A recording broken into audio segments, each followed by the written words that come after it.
Amén. Muchas gracias, Pastor Isaí. Bienvenidos, hermanos. Buenas tardes.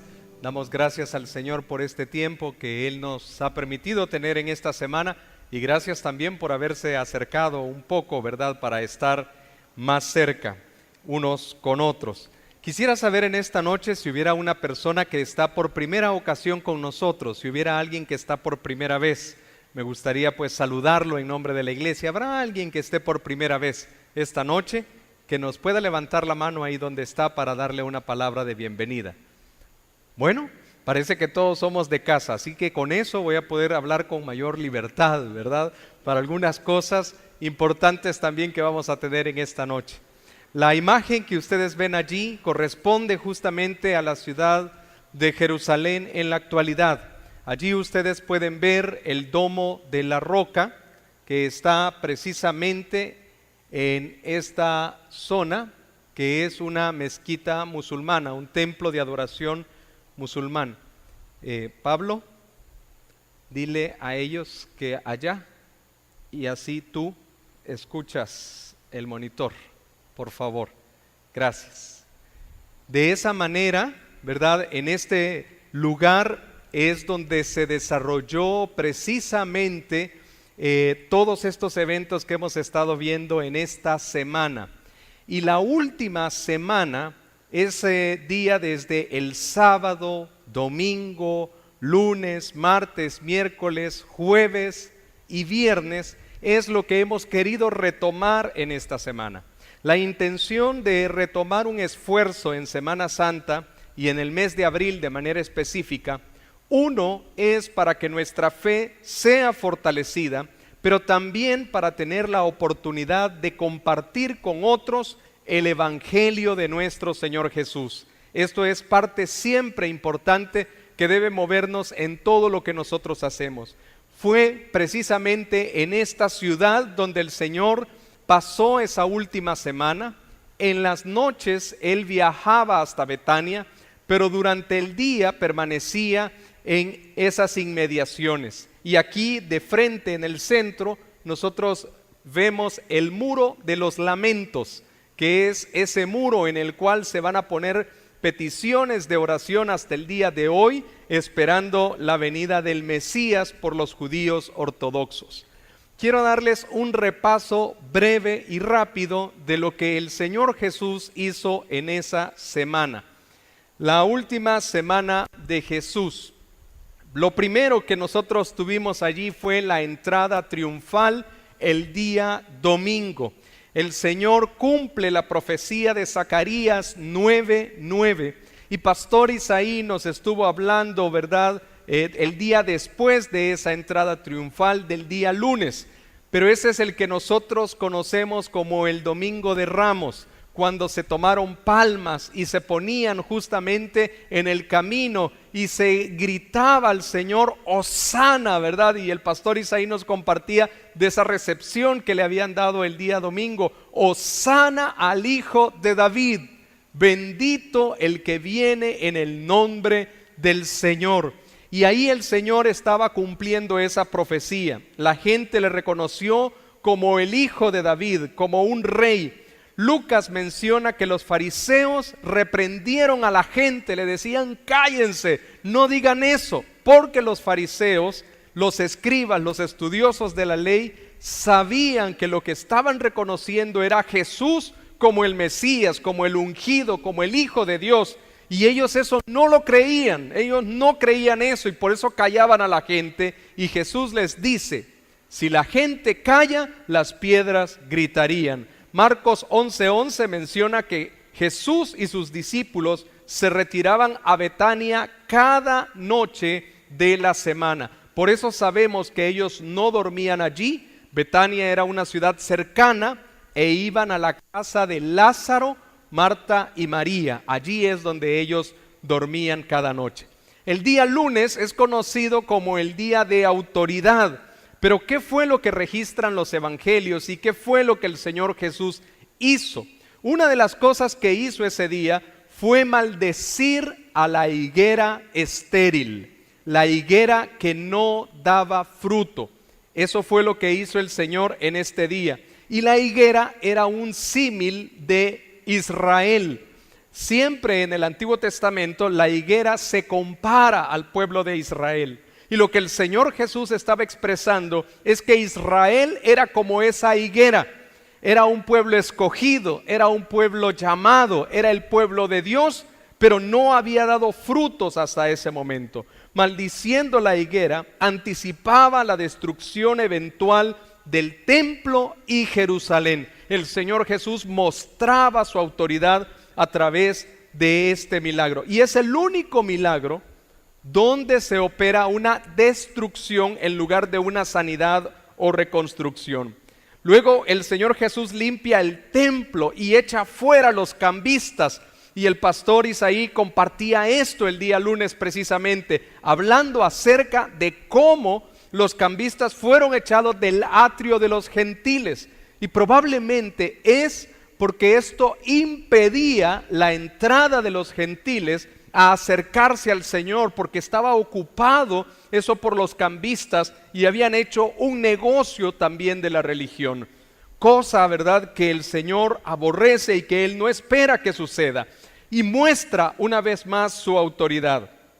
Pero además, ¿verdad?, vemos el día siguiente, el día martes, el día de prueba, se ha dado en llamar este día. Y ahí los eventos que sucedieron fueron varios y solo los voy a enlistar. Primero pasan por la higuera estéril que el Señor había maldecido. Y cuando pasan la ven seca. Esa higuera estaba muerta, ya no estaba viva. La higuera se había secado, se había consumido. Y luego se llama ese el día de la prueba porque al Señor le hacen preguntas sobre la autoridad.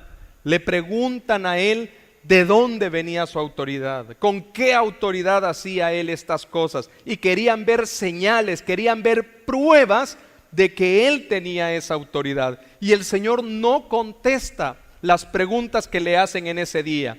Además, el día martes, Él habla de 3 parábolas sobre la responsabilidad. La parábola de los 2 hijos, ¿verdad? Que a un hijo le dice el papá, ve, y él dice no, y termina yendo.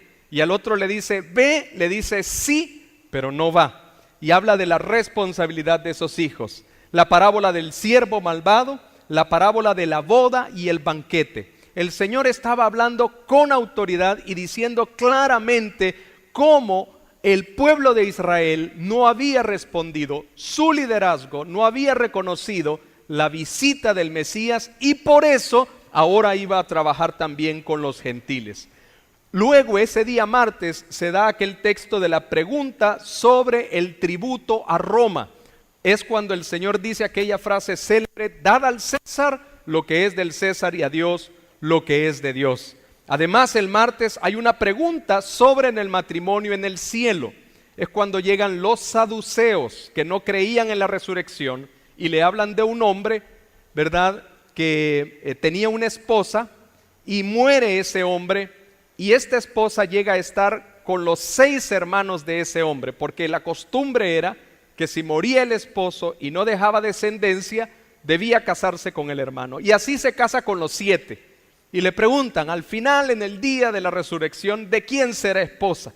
Y claro, los saduceos hacían esa pregunta también para tentarle, para probarle. Y ese día fue un día muy intenso. Luego es el día en el que expresa el gran mandamiento. Amarás al Señor tu Dios y amarás a tu prójimo como a ti mismo. Pero además ese día se dio la relación entre Jesús y David también. Se dicen los ayes contra los fariseos y los escribas. Es cuando el Señor lamenta y dice todo lo que le iba a pasar a esos líderes religiosos. La ofrenda de la viuda es cuando aquella mujer da todo lo que tenía y el Señor alaba la ofrenda de ella. El discurso en el monte de los olivos, cuando el Señor profetizaba lo que iba a venir a futuro y cómo iba a ser probada la ciudad de Jerusalén y probados los hijos de Dios y la consumación de los tiempos, ahí tiene su lugar el día martes. Y finalmente de la abominación desoladora de la que habla el profeta Daniel. Así que ese día creemos nosotros que el Señor terminó muy extenso porque además habló de cómo sería la venida del Hijo del Hombre, que no sabíamos un día específico, pero que Él volvería. Las señales también que habría de la venida del Hijo de Dios. Las parábolas sobre estar preparados para el regreso del Señor se dieron ese día martes. Además, Jesús habla del juicio final y hace una distinción entre las ovejas y los cabritos. Y luego el complot del Sanedrín de decidir matar a Jesús se da ese día martes también. Y finalmente Judas traiciona a Jesús por precio. Y el precio es el precio de un esclavo, 30 piezas de plata. Ese día fue muy intenso. Y lo que venía después iba a ser más intenso. Por eso algunos creen que el miércoles fue el día de silencio. Entonces el lunes, hablando de su autoridad, veíamos que el Señor Jesús tenía la autoridad de parte de Dios. Y podemos descansar en que Él es el Hijo de Dios y que nuestra fe está salvaguardada en Él. Y que hacemos bien en confiar en su providencia y en confiar en lo que Él ha hecho. El pastor Isaí nos compartía cómo el Evangelio de Mateo iba creciendo, precisamente hablando de cómo Mateo a través del Espíritu Santo compartía que Jesús es el verdadero Rey, es nuestro sumo sacerdote y es el profeta verdadero de Dios. Y así termina el Evangelio. Pero el día martes, en ese día de prueba, la prueba venía justamente también para el Señor, hablando prueba a su autoridad, prueba de quién lo había enviado, prueba de por qué hacía lo que Él hacía. Y en ese momento de prueba vemos cómo Él también habla de la prueba que su pueblo iba a sufrir. Y el miércoles, ese día de silencio, es un día de preparación. Algunos creen que probablemente pasó en Betania durante todo el día y probablemente fuera de la casa de Betania también orando, preparándose, como era la costumbre del Señor cuando venían momentos difíciles a su vida. Finalmente entonces llegamos este día al jueves como el día de la despedida. Y 12 son los eventos o pasajes que registran lo que sucedió el día de la despedida. Primero, la preparación para la celebración de la Pascua. Esa celebración judía originada de cuando el pueblo fue sacada de Éxodo. La celebración de la Pascua misma, cuando se sientan en el aposento alto. Claro, ¿verdad? No se sentaban como nosotros, ya lo hemos dicho en otro momento, sino que era una especie de canapé, un asiento a una altura media, y se recostaban, ¿verdad?, en ese asiento, y probablemente, ¿verdad?, estaban ya sea en un círculo o en un semicírculo. Los pies probablemente podían quedar hacia atrás, y ellos recostados hacia el centro de una mesa donde se disponían los elementos. Se celebra justamente esa Pascua en la costumbre, ¿verdad?, de cómo se originaba esta fiesta. No era el propio día de la Pascua cuando se comía el cordero pascual, sino que era el inicio de esa celebración, una previa, porque el día propio de la Pascua se iba a celebrar el sábado de esa semana, cuando se comía el cordero pascual. Así que el pan que se acostumbraba era un pan conocido como pan ácimo, pan sin levadura, un pan que no tenía volumen y que tampoco tenía grasa, que se comía con hierbas amargas para recordar lo amargo que fue la esclavitud para el pueblo y para recordar la liberación que el Señor les había dado. La costumbre es que agarraban el pan y entonces ese pan agarraba una porción y pasaba el pan, desde el padre hasta el hijo menor, y todos en la casa tomaban de ese pan. ¿Se imaginan ustedes la escena, verdad? Si en algún momento nosotros tomáramos este pan ácimo, ¿verdad?, y preparáramos uno por sector o uno por fila, y entonces lo fuésemos pasando y cada uno fuese agarrando su porción para participar de la comunión. Todos poníamos la mano en ese pan. Todos de alguna manera participábamos de un mismo pan. Y es parte del simbolismo en esa noche.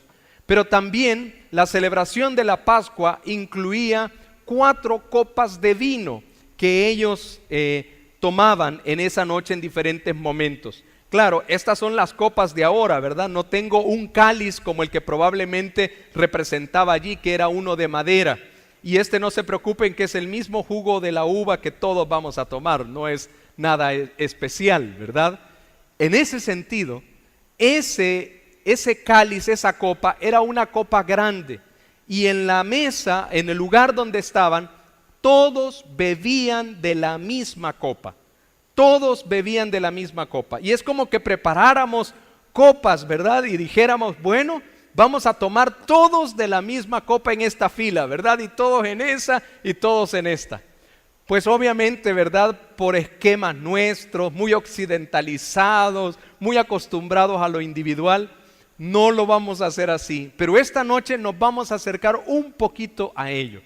Vamos a tener un solo pan del cual va a ser repartido para algunos de nosotros. Y claro, vamos a tener todos nuestro jugo de la vid individual del cual vamos a participar aquellos que hemos dispuesto a estar en esta noche, en esta comunión. Luego también se dio en ese entorno de la despedida quién es el mayor entre nosotros. Jesús profetiza que Pedro lo negaría. Se instituye la cena del Señor. Se da el discurso de despedida y la oración sacerdotal de Jesús. Jesús vuelve a predecir que Pedro lo negaría. Jesús ora en el jardín de Getsemaní esa noche. Él es traicionado y arrestado. También esa noche se da la audiencia ante Anás, la audiencia ante Caifás y sus acólitos. Y Pedro niega 3 veces a Jesús. Eso se da en esa noche de la despedida. El título de este mensaje esta noche es La despedida. Y como cualquier momento de despedida, es un momento que está lleno de muchas emociones. No era una despedida para siempre, pero los discípulos, aunque se les había anticipado que Jesús iba a resucitar, ellos llegaron a pensar que todo estaba perdido. Porque aunque Él les dijo que al resucitar se encontraran en Galilea, el Evangelio nos dice vez tras vez que ellos no creyeron esa palabra. Yo quiero dejarles 3 principios esta noche, brevemente, de esa noche de despedida. Primero, esa fue una noche de servicio. Juan capítulo 13, versículos del 1 al 20, y yo solamente leeré una porción. El contexto es que después de haber participado todos ese día, llegan al aposento alto con sus sandalias en un lugar polvoriento donde no había pavimento y los pies sudados, muy probablemente sucios como era la costumbre en esa época. Todos habían llegado del camino y probablemente todos llevaban los pies sucios. Pero en aquel tiempo el siervo, el esclavo, era el que lavaba los pies de las personas que llegaban a la casa.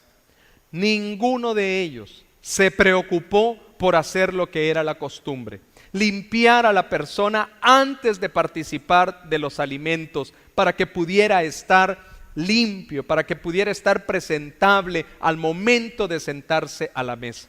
Jesús era consciente de esa realidad. Y dice la Escritura que Él se levanta, que Él toma un lebrillo, que Él toma una toalla, que se ciñe la toalla, que se amarra, que se dispone como un servidor y empieza a lavar los pies uno a uno de sus discípulos. Esa noche de despedida, cuando el Señor pudo haber proclamado su reinado, cuando Él pudo haber proclamado su autoridad, cuando Él pudo haber vindicado quién era, decidió transitar por la vía del servicio, dejando el sello que el versículo 13 de Juan 13 nos recuerda. Vosotros me llamáis Maestro y Señor, tengo autoridad, soy el Hijo de Dios, soy el Kyrios, y lo soy, dicen bien porque lo soy. Verso 14, pues si yo, dice Jesús, el Señor y el Maestro, he lavado vuestros pies, vosotros también debéis lavaros los pies los unos a los otros.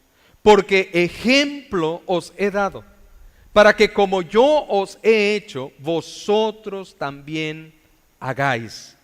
De cierto os digo, el siervo no es mayor que su Señor, ni el enviado es mayor que el que le envió.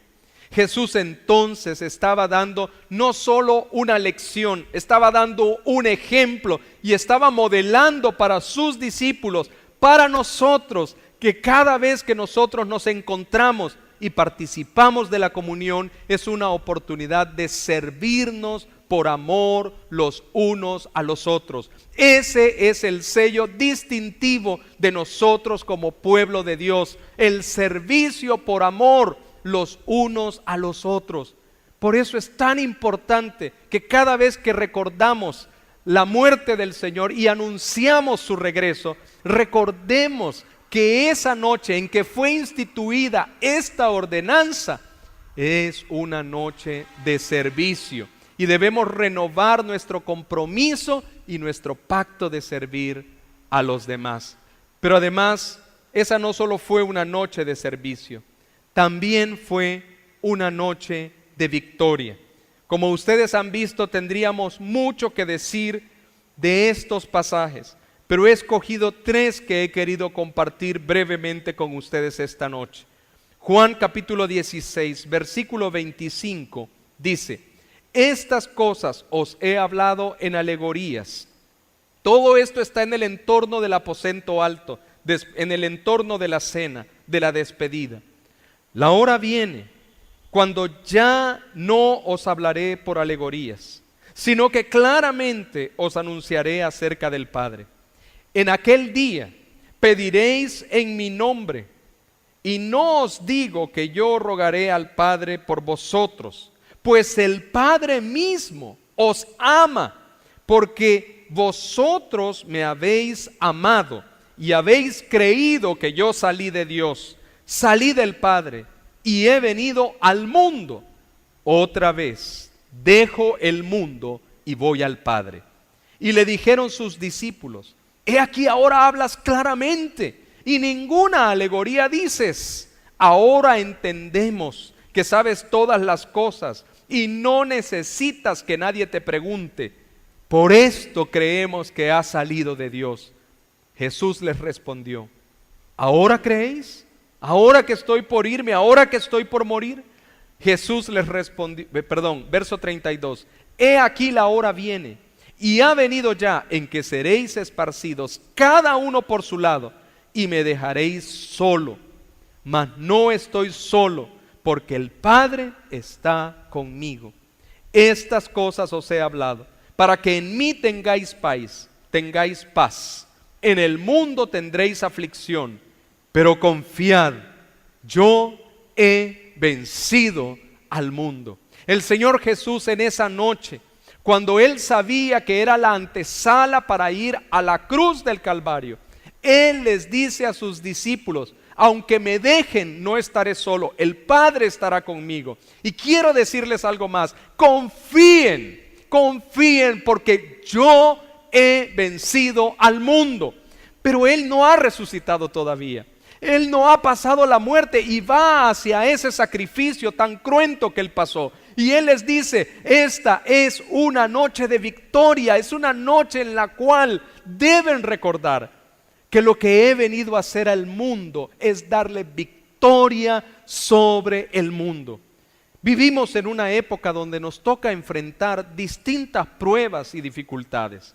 Hay tantos pensamientos y hay tantas distorsiones. El pastor Luis Martí compartía el martes acerca de ese ataque que muchas veces vamos a recibir y ya está recibiendo la iglesia. Cómo la doctrina poco a poco se ha ido flexibilizando y cómo la iglesia muchas veces no se mantiene firme en lo que cree. Hermanos, a pesar de todo lo que puede estar a nuestro alrededor, el Señor Jesús nos anima: confía, yo he vencido al mundo y yo estoy con vosotros. Esa es la promesa que Él hace. El Cristo resucitado dice en Mateo 28: yo estoy con vosotros todos los días hasta el fin del mundo. Así que esta noche también es una noche de victoria. Y finalmente, es una noche de oración. Acompáñenme por favor a Lucas, capítulo 22, versículo 39.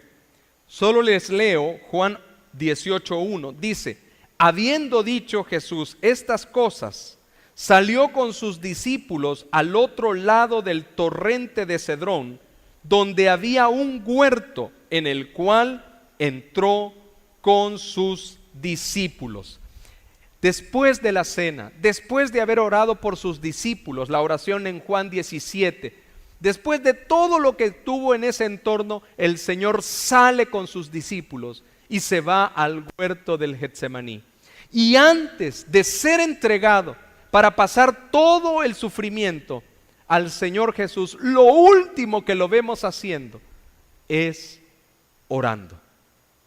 Lucas capítulo 22, verso 39 dice: y sabiendo, se fue como solía al monte de los olivos, y sus discípulos también le siguieron.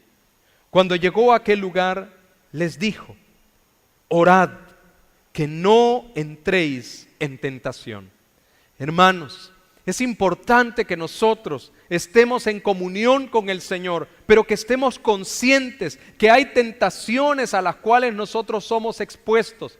Y los discípulos esa noche, la tentación a la que iban a ser expuestos era a negarlo a Él, era abandonarlo. Y el Señor les decía: oren, que no entren en tentación. Porque la oración, la dependencia de Dios, la búsqueda del rostro de Dios nos protege, nos ayuda, nos fortalece para enfrentar los momentos de tentación. Jesús mismo experimentó la tentación como hombre. Lo vemos en la breve oración registrada en este pasaje. Y Él se apartó de ellos a distancia como de un tiro de piedra, y puesto de rodillas, oró diciendo: Padre, si quieres, pasa de mí esta copa, pero no se haga mi voluntad sino la tuya. Esa oración es figurada, hablando de la copa como algo que Él tenía que beber. Y esa copa era una copa de sufrimiento, era la muerte en la cruz. Y Él le dice: Señor, yo no quiero pasar la muerte. Su alma estaba angustiada, estaba angustiado hasta la muerte. Él no quería pasar. Y le dice: Señor, si quieres, pasa de mí esta copa. Y hermanos, nosotros muchas veces debemos recordar que la oración es ese momento en el cual podemos abrir nuestro corazón al Señor. Podemos expresarle nuestro sentir, lo que hay en nuestro corazón, y tenerlo con libertad, decirle al Señor cuál es el anhelo profundo de nuestro corazón. Pero no como una imposición, sino como una declaración de que estamos dispuestos, si es necesario, renunciar a ello con tal de que se haga su voluntad.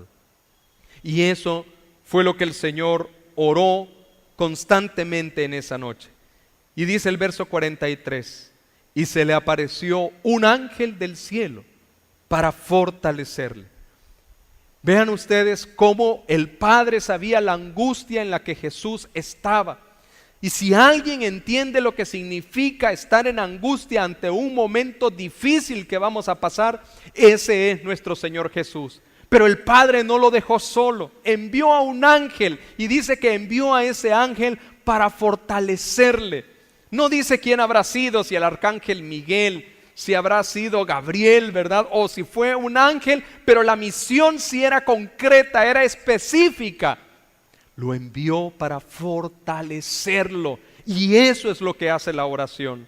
Hermanos, cuando nosotros nos conectamos con Dios, terminamos fortalecidos para enfrentar las cosas difíciles que vienen por delante. Por eso, cuando nosotros no estamos fortalecidos, después de haber tenido supuestamente un tiempo de oración, quizás deberíamos cuestionarnos si en realidad ha sido un tiempo de oración con el Señor. Verso 44.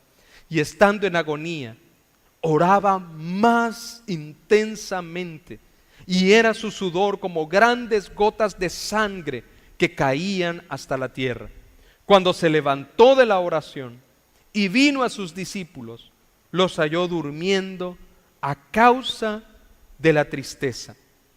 Yo tengo una reflexión solo de ese texto, no la voy a compartir ahora porque ya debemos continuar.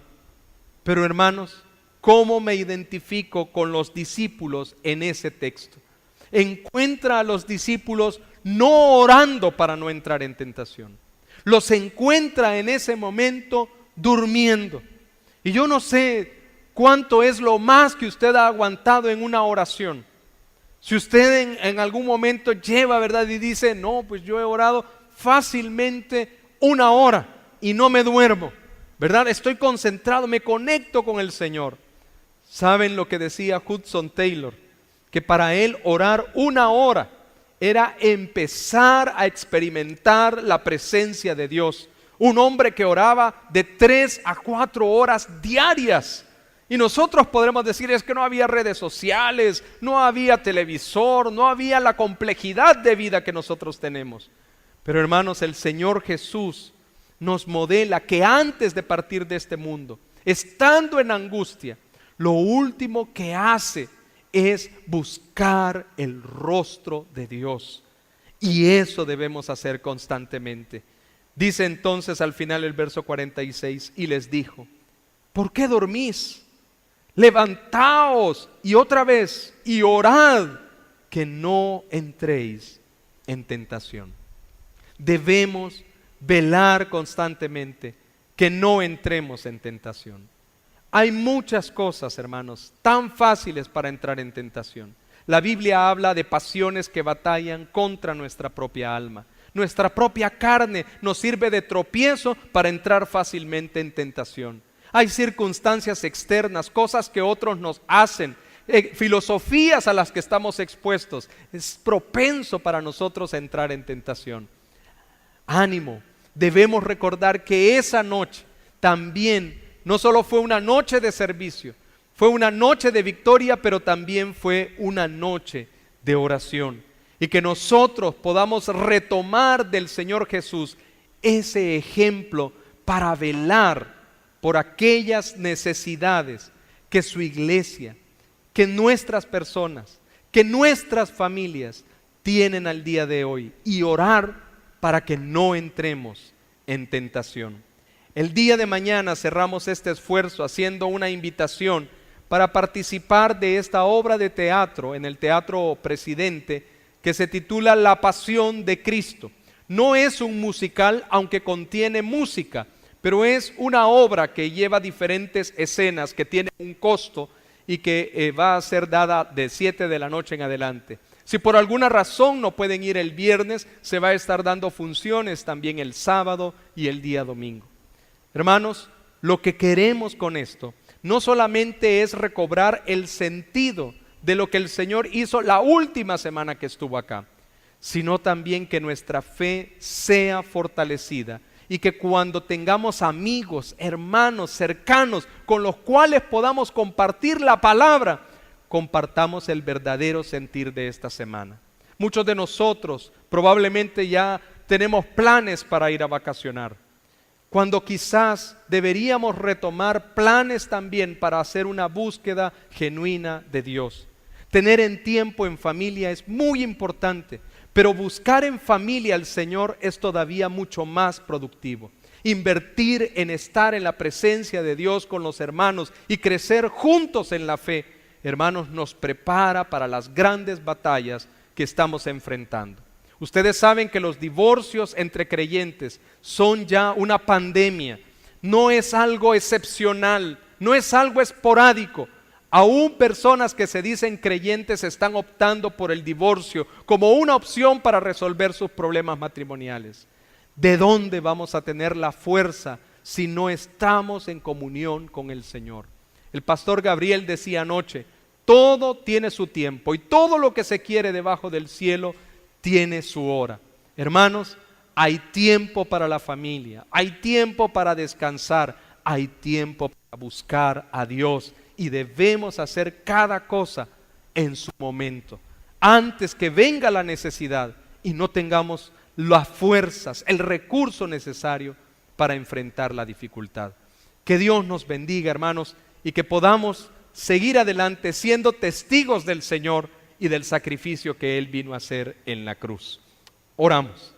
Padre, te damos gracias en esta noche por este esfuerzo que nos permitiste hacer durante esta semana y por la presencia también de cada uno de nuestros hermanos que dispuso en su corazón participar de estos momentos, esta última semana que Jesús estuvo con nosotros en la tierra, Señor. Hablar de su autoridad y ver cómo Él vez tras vez la mostró, Señor, incluso maldiciendo a esa higuera estéril. Él tiene la autoridad para secar ese árbol infructuoso. Él tiene la autoridad para profetizar lo que iba a pasar a Jerusalén y al templo. Tiene la autoridad para saber lo que le va a venir a su iglesia en los días futuros. Por eso nos ha dejado Apocalipsis. Tiene la autoridad para librar y para salvar. Señor, ese día martes en el cual vino la prueba hacia cuestionar al Señor. ¿Por qué hacía lo que hacía? ¿Sobre qué base? ¿Qué eran las credenciales que Él tenía? Padre Celestial, Él fue probado de muchas maneras por los líderes religiosos, por las circunstancias a su alrededor.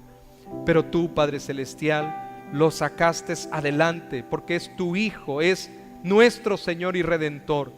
Y Él profetizó que esas pruebas no solo iban a ser para Él, sino también para nosotros, para su iglesia. Ayúdanos a soportar el día de la prueba. Pero Señor, también ese día del silencio en el cual no se registra nada en los evangelios, donde suponemos que, como era la costumbre del Señor, fue un día de preparación, de oración, de estar considerando, Señor, todo lo que había pasado y todo lo que venía. Ayúdanos a nosotros también a tomar los tiempos necesarios, como nos decía el pastor Gabriel, para prepararnos, Señor, para apartarnos, para buscarte, Señor. Y esta noche, en la despedida, Padre amado, cómo quisiéramos nosotros que la última noche de vida en este mundo, Señor, fuese una noche memorable, una noche en la cual, Señor, el servicio haya sido la característica principal de nuestra vida. La victoria espiritual sea consumada, Señor, y finalmente, Padre bendito, sea también esa noche en la cual la oración esté presente, nuestra dependencia de ti todos los días de nuestra vida. Ayúdanos, Señor, que lo que el Espíritu Santo nos ha enseñado podamos atesorarlo en nuestro corazón y podamos atesorarlo de tal manera que podamos ponerlo por obra. Y mientras estamos orando, solamente si hubiera alguna persona que tiene que tomar una decisión de creer en Jesús como Señor y Salvador personal de su vida, o incluso desea reconciliar su relación con Él, quiero decirte que Él vino a este mundo a tomar tu lugar y el mío, a morir en tu lugar y en mi lugar. Tomó los pecados que tú habías hecho y pagó el castigo que tú y yo merecíamos. Desde ese momento, Él nos brinda perdón, Él nos brinda reconciliación, Él nos invita a reconocerlo como Señor y Salvador. ¿Has tomado esta decisión? No se trata de cambiar de religión, no se trata de cambiar de iglesia. Se trata de que la relación que tú tienes con Jesús no sea una relación lejana, religiosa, sea una relación verdadera, auténtica. ¿Quieres tener esta relación con Jesús? ¿Quieres restaurar esa relación con Él? Si es así, te pido que levantes tu mano en señal de esta decisión que quieres tomar esta noche, allí donde estás. ¿Habrá alguien que esta noche toma la decisión de reconocer el sacrificio de Jesús y decir: yo reconozco que ese sacrificio fue por mí y te pido que seas mi Señor y mi Salvador? Si hay alguien, si eres tú, te animo que me lo indiques levantando tu mano allí donde estás. Por última vez, ¿habrá alguien que quiere tomar esta decisión? Si es así, ten confianza. Levanta tu mano allí donde estás. Padre, Te alabamos y te bendecimos en esta hora. Ponemos las decisiones que cada uno ha tomado en su corazón en tus manos. Y Padre bendito, que podamos preparar nuestros corazones para esta celebración que vamos a hacer en este momento y para el pronto regreso de nuestro Señor y Salvador. Te lo suplicamos en el nombre de Jesús. Amén, Señor, y amén.